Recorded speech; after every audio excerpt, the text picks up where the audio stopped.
Welcome students, তোমাদের সকলকে স্বাগত বিশ্ব স্টাডিওয়ালা ইউটিউব পরিবারে।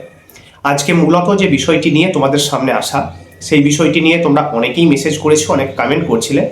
2027 সালে তোমরা যারা উচ্চ মাধ্যমিক পরীক্ষা দেবে, অর্থাৎ বর্তমানে ক্লাস 12-এ পড়ছো, তোমাদের আগের পুরনো যে সিলেবাস, সেই সিলেবাস অনুযায়ী পরীক্ষা হবে না সেমিস্টার পদ্ধতি অনুযায়ী পরীক্ষা হবে, এই নিয়ে একটি দ্বন্দ্ব তোমাদের মনে কিন্তু ঢুকে গেছে। তার প্রধান কারণ সোশ্যাল মিডিয়া, বিভিন্ন বড় বড় যে ইউটিউবাররা রয়েছেন আমাদের এই এডুকেশনাল ফিল্ডে, তারা অনেকেই একটি নোটিফিকেশন কিন্তু তোমাদের সামনে তুলে ধরেছিলেন।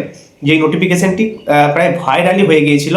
সেখানে স্পষ্টত লেখা ছিল যে 2027 সালে যারা উচ্চ মাধ্যমিক পরীক্ষা দিতে চলেছ, তোমাদের আর সেমিস্টার পদ্ধতির মাধ্যমে পরীক্ষা হবে না, সেমিস্টার পদ্ধতি তুলে নেওয়া হচ্ছে।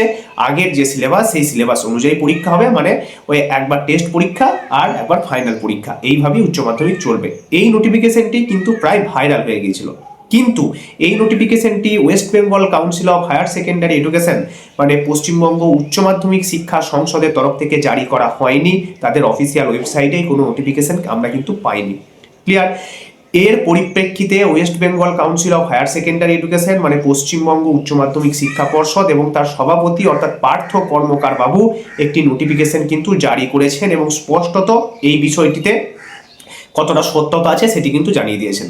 নোটিফিকেশনে কি বলা হয়েছে চলো দেখে নিই। দেখো, নোটিফিকেশনটি তোমাদের সামনে তুলে ধরা হয়েছে। নোটিফিকেশনে স্পষ্টত মেমো নাম্বার, ডেট এবং পর্ষদ সভাপতির স্বাক্ষর পর্যন্ত রয়েছে এবং ওপরে লেখা আছে West Bengal Council of Higher Secondary education.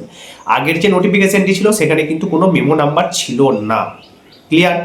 এই নোটিফিকেশনে বলা হচ্ছে আগে যে মিথ্যা তথ্য বা ফেক নিউজটি ছড়ানো হচ্ছিল যে 2027 সালে উচ্চ মাধ্যমিক পরীক্ষায় কোনো রকম সেমিস্টার পদ্ধতি থাকবে না, ওল্ড সিলেবাস অনুযায়ী পরীক্ষা হবে, এই বিষয়টি সম্পূর্ণ মিথ্যা। এবং পর্ষদ সভাপতি এটি সম্পূর্ণভাবে জানিয়ে দিয়েছেন 2027 সালে যারা উচ্চ মাধ্যমিক পরীক্ষা দেবে, মানে বর্তমানে এখন তোমরা যারা ক্লাস 12-এ পড়ছো, তোমাদেরকে সেমিস্টার পদ্ধতির মাধ্যমেই পরীক্ষা দিতে হবে।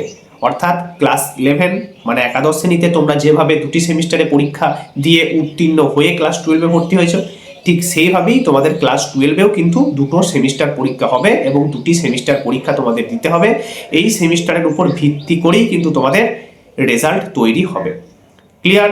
এটি একদম পর্ষদের অফিসিয়াল ওয়েবসাইট থেকে নেওয়া নোটিফিকেশন। তোমরা চাইলে পর্ষদের অফিসিয়াল ওয়েবসাইটে গিয়ে কিন্তু নোটিফিকেশনটি চেক করতে পারো।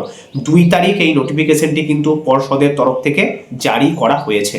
তোমাদের কাছে অনুরোধ করব, তোমরা ভালো করে বিষয়বস্তু সম্পর্কে জানবে, তারপর কিন্তু সেটি সম্পর্কে অন্যদের জানাবে বা সেটি সম্পর্কে নিজেদের মধ্যে আলোচনায় লিপ্ত হবে। তার কারণ এই বিভিন্ন মিথ্যা তথ্য, মিথ্যা রটনা কিন্তু চারিদিকে ঘুরে বেড়াচ্ছে। জেনুইন তথ্যটা জানার চেষ্টা করো। তার কারণ এই মিথ্যা তথ্যের ফলে অনেকেই কিন্তু প্যানিক হয়ে গিয়েছিলে, অনেকে বারবার মেসেজ করছিলে। আশা করি এবার বিষয়টি ক্লিয়ার হয়েছে। অফিসিয়াল ওয়েবসাইটে গিয়ে বিষয়গুলো দেখে নেবে, আর পারলে জেনুইন যে এডুকেশনাল চ্যানেলগুলি রয়েছে সেই চ্যানেলগুলোর সঙ্গে নিজেদেরকে যুক্ত রাখবে। ঠিক আছে? বিভিন্ন ফেক চ্যানেল রয়েছে যারা মিথ্যা তথ্য তোমাদের সামনে তুলে ধরে, সেগুলো থেকে নিজেদেরকে যতটা পারবে সরিয়ে রাখার চেষ্টা করো। ক্লিয়ার? তো নিজেরা ভালো করে পড়াশুনো করো, পরীক্ষা দাও। সেমিস্টার পদ্ধতির মাধ্যমেই তোমাদের কিন্তু উচ্চ মাধ্যমিক পরীক্ষা হতে চলেছে।